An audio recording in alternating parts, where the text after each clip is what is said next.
jirtu kabajamtoota hordoftoota jaalala dhugaa nagaa fi fayyaan bakkuma jirtanitti isiniif haa ta'u isiniin jedha. Har'a dubartiin tokko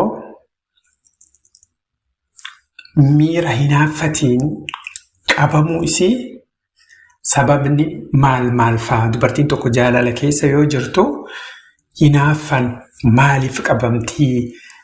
Wanti isii hinaafsisu maal fa'a? Jaalala keessatti hinaaffan iddoo kam qabaa? Sababni hinaaffaa maalii? Ka jedhu wajjin ilaallaa. Hanga dhuma viidiyoo kanaatti akkana wajjin turtan akkuma baratame kabajaan isin gaafadha.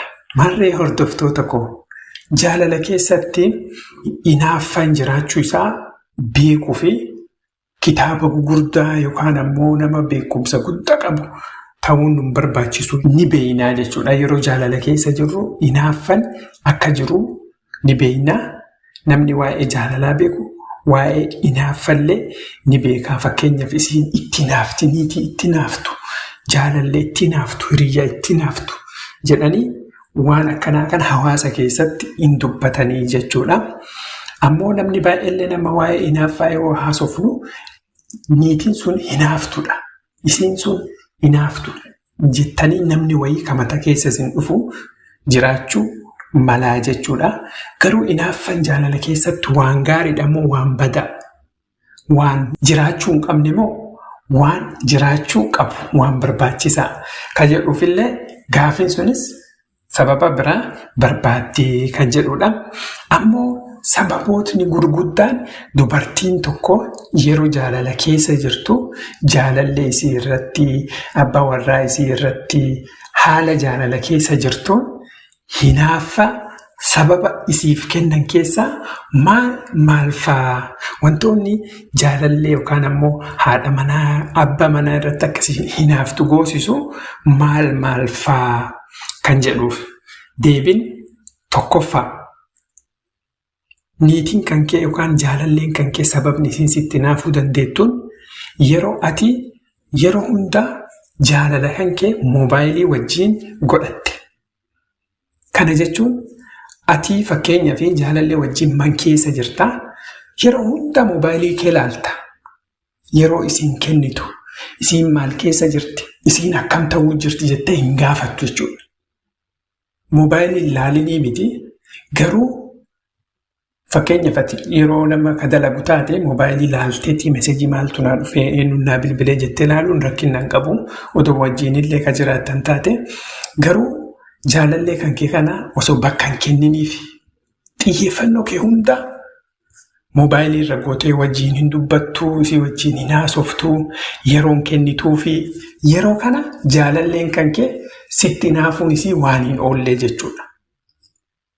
Yeroo hin kennineef ati moobaayilii kan kee wajjiin jaalala keessaa waan jirtuuf jaalalleen tanteetuun yoo sitti hinaafte ati maal laalta? Ati maaliif akkanatti yeroo naan kennine jettee kasi dubbatu taate tun jaalallee gaarii ta'uu maltii jabeeffachuu qabda. Xiyyeeffannoo dubartiiwwan barbaadu keessaa tokkoffaa xiyyeeffannoo kennuufii qabdaa jechuudha. Yeroo ati xiyyeeffannoo moobaayilii kan keerraa jaarraa keessa jirru jaarraa 21ffaa namni hunduu yeroo hunda sa'a 24 torbaan keessa guyyaa 7 konneektu wal godhaa eessa akka jiru maal akka deemaa jiru ni ilaallattaa. Yeroo wanti tokkoon haarofni jiraatee moobaayilii ilaaltaa. Garuu jaalallee kan keetiin osoo wal bira jirtu jaalallee kan kee osoo yeroo hin kennineef moobaayilii kan kee qofa wajjin firendii yoo goote sun gaariin ta'uu jechuudha. Yeroo tokko pileen muudillee irra kaa'uu qabda. Kun mallattoo xayyaara jiraamii moobaayilii irra mallattoo sinirra turte hiriyyaa keetiif yeroo kennu si barbaachisaa jechuudha.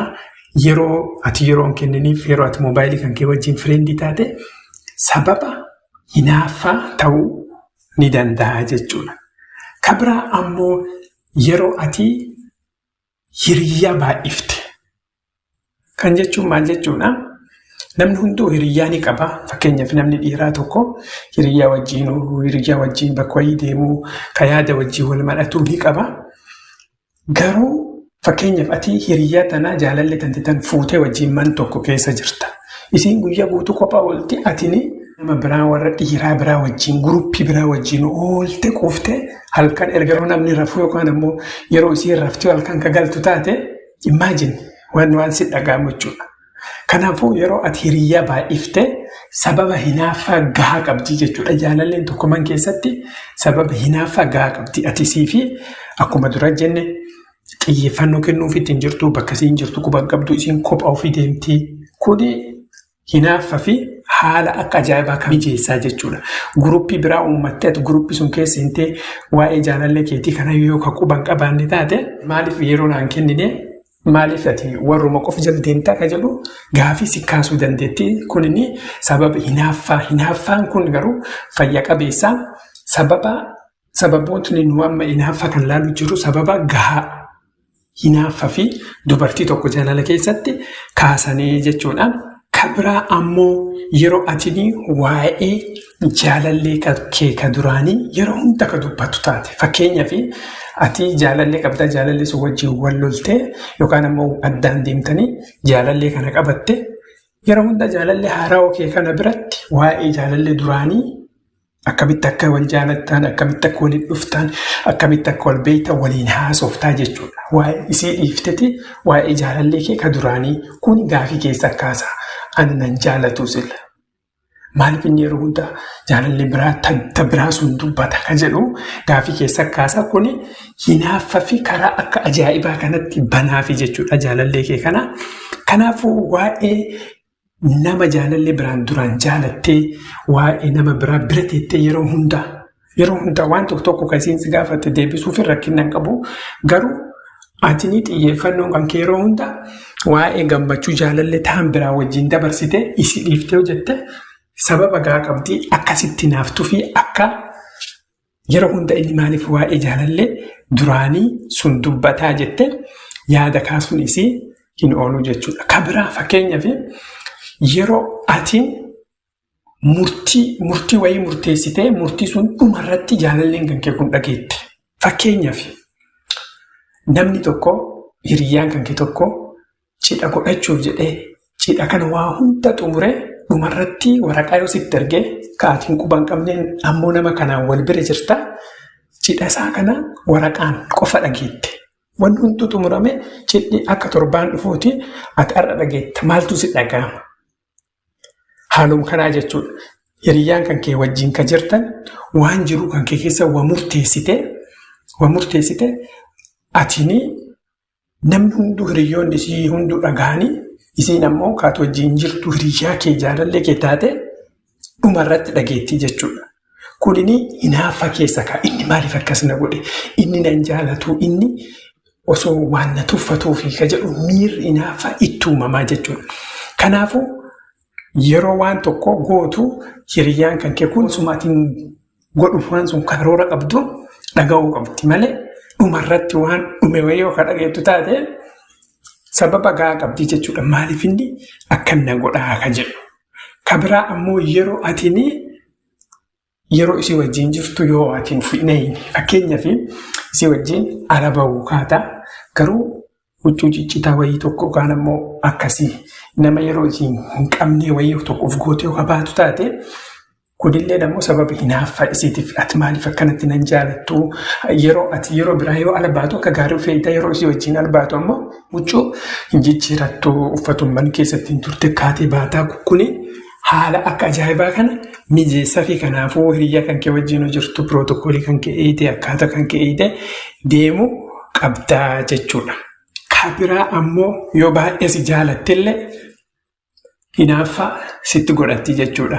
Baay'ee si jaalattee waa hunda akkasii gootu taate atammoo waan sun yoo kan gooneef taate kunillee miira hinaaffaa keessatti uumuu danda'a. Kabiraa ammoo yeroo ati si quban qabaanne waa hunda irratti yeroo ati si quban qabaanne kunillee miira hinaaffaa jaalallee kee hiriyyaa kee keessatti uumuu danda'a. Maarree walumaa galatti waan tokko hiriyyaan kan kee yookaan sirraan beeyne taate yookaan ammoo ati si quban qabaanne taate manum tokko keessa waliin galtanii yoo waan jaalallee waliin gootu yaada hin kennineef yoo xiyyeeffannoo hin kennineef taate jaalalleen dubartii kee kun miira hinaaffaa keessa seentee waan biraa godhuu dandeetti. Maarree hordoftoota koo sababoota gurguddoo dubartiin tokko ittiin gara hinaaffatti seentu wajjin laallee jirra. Ammoo namoota chaanalii kanaaf haaraa taatan subscribe godhuun dagatinaa. Viidiyoon kun osoo lammoo mallattoo like jettu sun tuqaa. Ammoo viidiyoo lamaan kana sirra bakkan yoo laalaa ispoonsara keenya Aadaa Jaawuu baay'ee galatoomfannaa. Hanga viidiyoo biraatiin wal agarrutti yeroo gaarii.